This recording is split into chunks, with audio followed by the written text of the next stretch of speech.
Vient de faire le directeur exécutif.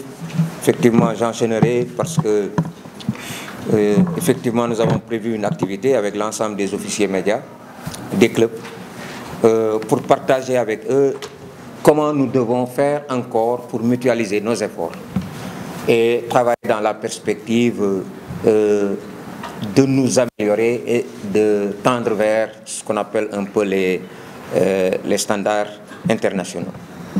Il fut un temps où, à un certain moment, quand un club sénégalais devait aller en Afrique, il faut nécessairement qu'on l'accompagne au plan de la communication, dans les démarches, etc.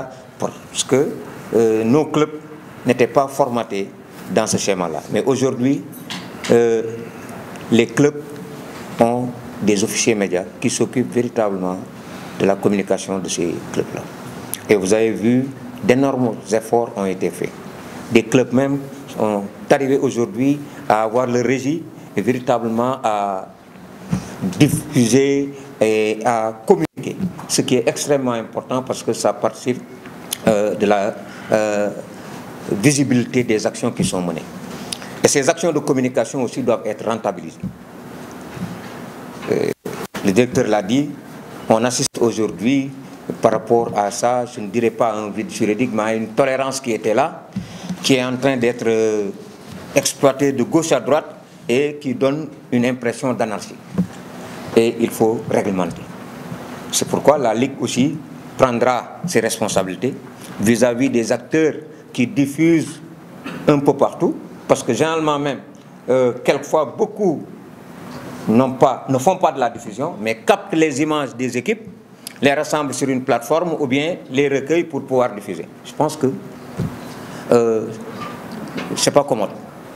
Et on va aller vers une réglementation. Ces acteurs seront saisis pour leur rappeler la réglementation et, au besoin, se mettre autour d'une table pour trouver véritablement un compromis ou bien discuter et voir des formats sur lesquels on devrait pouvoir travailler. À l'interne aussi, on va travailler avec les clubs pour recapaciter les officiers médias, ce que nous sommes en train de faire depuis 2 ou 3 ans, parce que tous les acteurs qui se tournent autour de la Ligue sénégalaise de football professionnel, nous sommes dans une dynamique d'accompagner chacun dans son élément pour qu'on puisse nous améliorer. Et les officiers médias, on les avait rencontrés et on a mis en place notamment une situation où on peut partager. Chacun connaît peut-être un peu son pendant dans l'autre équipe, ce qui facilite beaucoup la tâche véritablement aux acteurs que nous sommes. Et ça va nous permettre aussi de travailler avec eux sur la réglementation, parce que l'accès au stade est véritablement pour la prise d'image et tout, ils vont avoir une responsabilité sur laquelle ils devraient pouvoir agir. On va partager avec eux, mais aussi partager avec eux comment mutualiser nos efforts. Le directeur l'a dit tout à l'heure, on peut travailler sur la chaîne YouTube dont dispose la Ligue sénégalaise de football professionnel.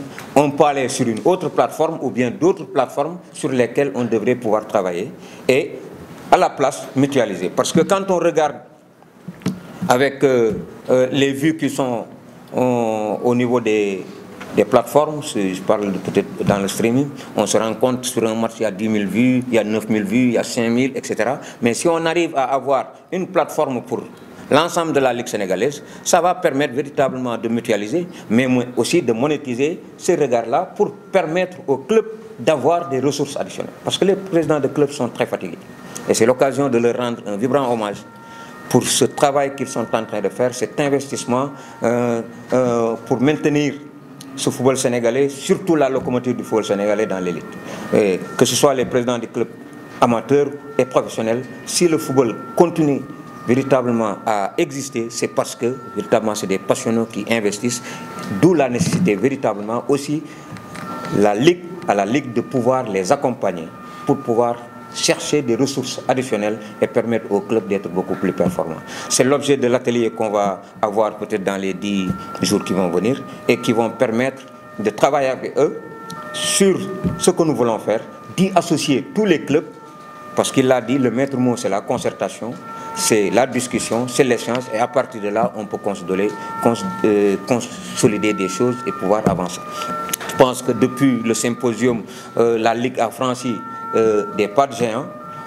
On avance, peut-être lentement mais sûrement, pour pouvoir permettre à notre football d'être beaucoup plus performant et véritablement garder le cap pour faire d'autres conquêtes en Afrique, faire de telle sorte que demain nos clubs puissent être performants en Afrique et véritablement aller à la conquête d'autres titres. Voilà ce que je voulais dire un peu sur l'activité qui va être lancée et sur laquelle nous avons bien travaillé, et le moment venu aussi, on partagera avec la presse ces conclusions-là pour un meilleur devenir du football sénégalais. Je vous remercie. Merci.